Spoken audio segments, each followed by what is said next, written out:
Good evening viewers, welcome to Power Sector News. Today's headlines. India to add 26 gigawatt hydro projects by 2030. A new fund from government to promote electric vehicles. Tata's plan on e-mobility. NTPC and BHEL join hands to set up India's largest floating solar power plant. US-based C4V to set up 5 gigawatt hour lithium-ion battery plant in Karnataka. Coming to the details. Buoyed by the increasing policy support from the government, the International Energy Agency expects the country to add 26,000 megawatt of hydropower projects by 2030. Currently, the installed capacity of the 207 hydropower projects running in the country is 46,209 megawatt. More than 9,000 megawatt of large hydro projects are under construction at present. In 2003, the central government had launched a scheme for the preparation of preliminary feasibility report of 162 new hydro projects with a capacity of 47,930 megawatt. Out of this, only 2,377 megawatt are currently under construction and 96 megawatt are operating. In 2019, the government classified conventional hydropower and pumped hydro projects greater than 25 megawatt as a renewable energy source, making them eligible for more affordable renewables only financial support. The government has recently approved 210 megawatt Luhri stage 1 hydroelectric project in Himachal Pradesh and an 850 megawatt Ratil hydroelectric project on the river Chenab in Jammu and Kashmir. Financial support such as grants for enabling infrastructure and flood control and policies enabling cross-border trade among India's states also support hydropower development.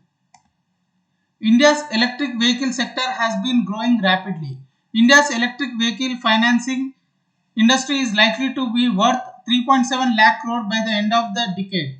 Union Minister Shri Nitin Gadkari said that the government is planning to set up financial institution to fund business with a focus on electric vehicles and facilitate new financial instruments for the lending to the public transportation and commercial vehicle segment. Other key points include India currently has around 69,000 petrol pumps where electric vehicle charging facility is available and some more facilities are set up by private players. India's research institutions are working on an alternative battery technology for electric vehicles. The government is also planning to encourage construction equipment vehicles to go electric and promises to incentivize them. End users currently facing several challenges such as high interest rates, insurance rates and low loan to value ratios. N. Chandrasekaran, chairman of Tata Group, in his statement said that we are clear that this shift to sustainable mobility is an idea whose time has come and the Tata Group will move forward with speed and scale to seize this and proactively drive the change in consumer behavior in India and beyond. The Nexon electric vehicle, the first fully battery electric vehicle from the company, has seen a lot of success. By 2025, Tata Motors will have 10 new battery electric vehicles and as a group will invest proactively to set up charging infrastructure across the country. The Tata Power has set up more than 400 charging stations in 65 cities and on several prominent intercity routes across India. It is planning to scale this up to 700 across major cities and highways by December 2021. In addition, the Tata Group is actively exploring partnerships in cell and battery manufacturing in India and Europe to secure the supplies of batteries. The company is also evaluating an automotive software and engineering vertical within the group that will help it lead in a new world of connected and autonomous vehicles. NTPC and BHEL are jointly developing India's largest floating solar power plant of 100 megawatt capacity on water surface area of 450 acres with an investment of 430 crore rupees in NTPC Ramagundam Reservoir of Telangana. A 10 megawatt floating solar power plant is already in operation.